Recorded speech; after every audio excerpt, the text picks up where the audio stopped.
Mother-in-law humiliated me in front of our whole family, so I answered with something she never expected. Now guess what she is crying about?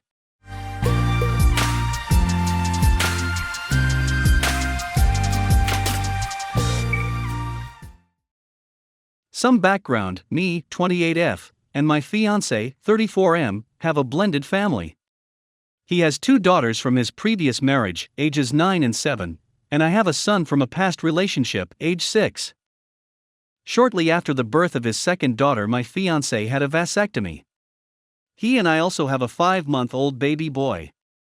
His conception came as a shock to us both, and my fiancé had a sperm count done. While low, he had some viable ones. We love our son, and I couldn't imagine life without him. But my fiancé's mom has made life hell. When she found out I was pregnant, she tried to convince him I'd cheated and said he shouldn't live with me until after the birth, and he should get a paternity test. She did her own research and said it was too unlikely that we'd conceive after a vasectomy, and the more obvious choice was that I was unfaithful. My fiancé shot this down, but Mill said she refused to acknowledge our son until we get a test. I said fine, he doesn't need you. She didn't come to our shower, the hospital for the birth, or even send a card. We haven't got the test done and don't plan to. Our son looks just like his dad when he was a baby. My Mill caught wind that my parents have visited the baby recently. They live across the country and can't visit often cause COVID, and are furious. She suddenly wants to be an involved grandma, and I'm keeping her from her only grandson, and that most women would kill to have involved grandparents. I told her she needs to apologize and I need time to forgive, but she's given non-apologies, saying she was just trying to protect her son and I'd do the same if I were in her shoes. No sorry, no baby. Fiancé is getting uncomfortable with our fighting and picking sides. He is with me that she's been unacceptable, but says she'll never really apologize and I need to compromise or this will never end. I've heard from other people that I need to be the bigger person. I'm honestly tired of the arguments too, but I can't forgive her accusations so easily. Half of his family thinks I'm a catty cheater because of her. We have reached the end of the story. Let's listen to some of the comments by our Reddit listeners. Comment 1. Tell your fiancé that she has overstepped and that it's not okay to pressure you into doing anything. If she's been like this once, something like this will happen again. She's literally defamed your entire character over an innocent situation with no regard to how it affected you, and your fiancé isn't taking this seriously enough either. Comment 2. Why wouldn't you do the test? I know if it was me, I would do it and have a smugness about me that I was right. I can see everyone's point here, but if your husband said no, she should stay in her lane, how would you feel if your partner did ask for a paternity test? If he is being worn down by her, he might ask for one. OP reply. If he asked for one, I'd be hurt, but I'd do it because I'd understand him being suspicious. We didn't get the test because the doctor explained how this, most likely, happened, and my fiancé completely trusted me.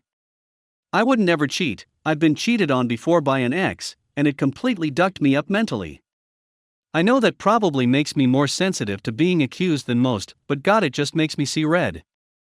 Anyways, if he and I agreed our baby is his, they are very obviously father and son.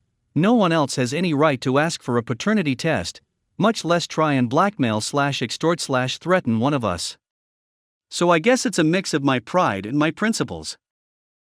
Sis finally introduces his new boyfriend, so I came for a visit.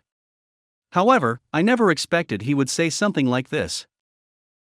My sister, 26, brought her new boyfriend, 30, over to our parents' house to meet him for the first time. My wife and I came as well. We met the dude. He seemed okayish at first, but he then started asking weird and personal questions. My wife had a breast cancer and got a single mastectomy last year. She told the story to my sister's boyfriend, and he was like, oh. Then he stared at my wife briefly, then playfully said without even asking, I can pretty much tell which one got the blow. We were floored. My wife could barely keep a straight face. She lied so she could leave the table cause she was literally about to tear up. I just looked at the dude and said, are you serious? He said, what? I was just joking, bro. I started asking him to explain the joke to me. He just stared. I asked him again to explain it to me in details, but still got no answer. My sister asked me to stop because clearly he got uncomfortable, but I insisted he explain the joke to me because clearly, my wife and I didn't get it. Things got awkward with him avoiding eye contact while I just stared at him the entire time. I still insisted and asked him to explain the joke right there and then, but seconds later he said he needed to step outside to make a phone call. Turns out he got in his car and left. My sister had a meltdown screaming and berating me for how I treated her boyfriend. Calling me to the hostel with anger issues to scare her boyfriend out of our parents' house. I told her he was overstepping and made my wife uncomfortable to the point of crying. She actually called me wife such a princess and said she is soft and cannot take some teasing. I had an argument with her and my parents intervened. I took my wife and left. My dad called me later and said that he understood how hurt my wife felt, but my sister's boyfriend was visiting for the first time, and I showed hostility and aggression instead of just ignoring him. He encouraged me to reach out to him and my sister later and talk it out, but I declined. Aita? Edit, my sister and my wife don't have a history, but my sister tends to see the worst in people. When my wife announced her diagnosis, my sister actually thought she was faking because the family no longer brought up my wife's miscarriage months prior. I thought that was out of line, and she apologized for it, and we moved on. My sister thinks that the only bad trait she sees in her boyfriend is his smoking habit. She says that otherwise, he's perfect. SMFH. We have reached the end of the story. Let's listen to some of the comments by our Reddit listeners. Comment 1. The just a joke, bro crowd is never funny. OP's insistence that he explain the joke is something I tend to do when confronted with that as well, and the reaction he got from the boyfriend is completely expected. Sister should be ashamed of both her taste in men and her attitude towards OP's wife. OP's family clearly enables her behavior since he got the whole don't rock the boat speech from dad. Comment 2. What he said was absolutely wrong, and he never should have said it. He's TAH, but you are no saint. You are clearly an aggressive person.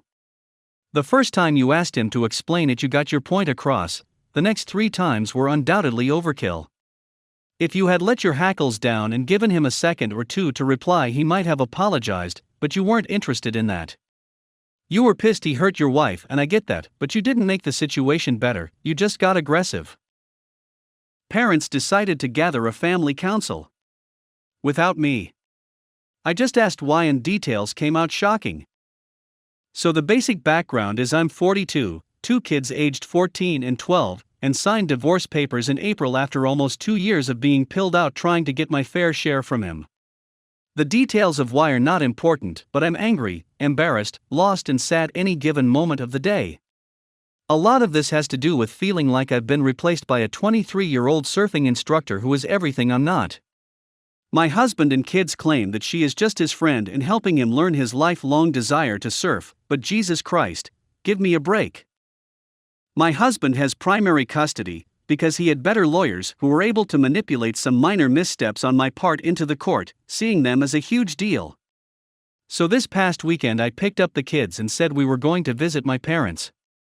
They said they would rather use their season passes to Sea World since they spent all weekend with my parents and Aunt Stacy and Uncle Brian, my brother and sister who I didn't even know were in town. I was like, your dad took you? They said yes, that my parents had invited him over to see everyone. I was devastated because while I don't get along with my brother and sister, and my mom, they let my ex-husband know they were coming and not me. I can't even let that sink in without tears forming. I sort of jested that, oh, and let me guess, Ms. Surf Instructor was there too? My daughter said, well, actually we all went to her house in Ocean Beach, because she gave Stacy and Brian lessons after ours. That included my mom and dad. I was so devastated I took the kids back home and just went home and cried for an hour. When I was done, I sent a furious email to my entire family how inappropriate they all had been, and then not only hanging out with my ex for an entire weekend, but his little Chippy, as well as a massive slap in the face, and the fact they didn't even tell they were in town, let alone invite me, makes me feel so alone. My mom was the only one to respond, and she basically said, yes, it was rude we didn't tell you Stacy and Brian were here, and we shouldn't have done that. But we didn't divorce Bradley, and we still see him as a son. This email, along with your behavior over the last 5 years, should really give you insight into why we might not want you at family events. In so many words, she called me an a-hole for sending the email, was I? We have reached the end of the story. Let's listen to some of the comments by our Reddit listeners. Comment 1, probably YTA. I feel like there's some curation of information here. Reading between the lines, father has primary custody. You don't get along with your family. Following the news, you punished your kids by doing nothing with them instead of making alternate plans. Your family highlighted your behavior for over 5 years as being the problem. Time to accept some personal responsibility for your situation. Comment 2, ESH. They shouldn't have excluded you. That was crappy, and you're their child. They definitely shouldn't have invited your ex and also excluded you. Your parents and your siblings are upset with you. They have some negative feelings about things you have done. Again, with the help of a therapist, try to understand what those things are, how much is valid, and what you can own and apologize for.